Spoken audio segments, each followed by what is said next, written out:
ঠাকুরগাঁওয়ে ছেলের চুরির অপবাদে মাকে নির্যাতনের 7 ঘণ্টা পর মায়ের ঝুলন্ত মরদেহ উদ্ধার করা হয়েছে।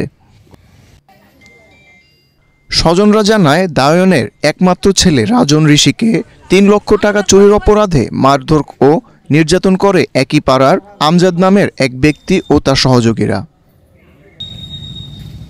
নির্যাতন সইতে না পেরে রাজন বলে চুরিকৃত টাকা তার মায়ের কাছে আছে। তখন আমজাদের লোকজন নিহত দায়ন ও তার স্বামী বিশুকে বেধড়ক পেটায়। পরবর্তীতে সন্ধ্যায় মা দায়ন ও ছেলে রাজন ঋষিকে থানায় নিয়ে যাওয়া হয়।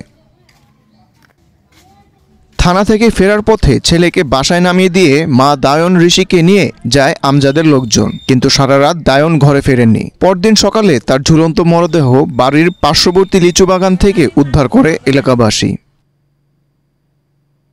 এ ব্যাপারে থানায় একটি মামলা হয়েছে। অতিরিক্ত পুলিশ সুপার মিথুন সরকার জানান, তদন্ত সাপেক্ষে দোষীদের যথাযথ ব্যবস্থা নেওয়া হবে। আজ সকাল 7টার দিকে আমাদের কাছে একটি খবর আসে যে গোবিন্দনগর লিচু বাগানে একটি ঝুলন্ত মরদেহ পাওয়া গেছে। আমরা লাশটি নামিয়ে সুরতাল করি এবং পোস্টমর্টমের জন্য প্রেরণ করা হয়েছে।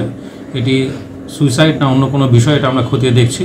এই বিষয়ে তদন্তাধীন এবং তাদের যে বাদীপক্ষ তারা যেভাবে অভিযোগ দেবে তার উপর আমরা ব্যবস্থা নেব। নিহত দায়নের মরদেহ নিয়ে আদিবাসী গোষ্ঠী ঠাকুরগাঁও থানায় বিচারের দাবিতে অবস্থান নেয়। Sheikh Fahim, Asian television.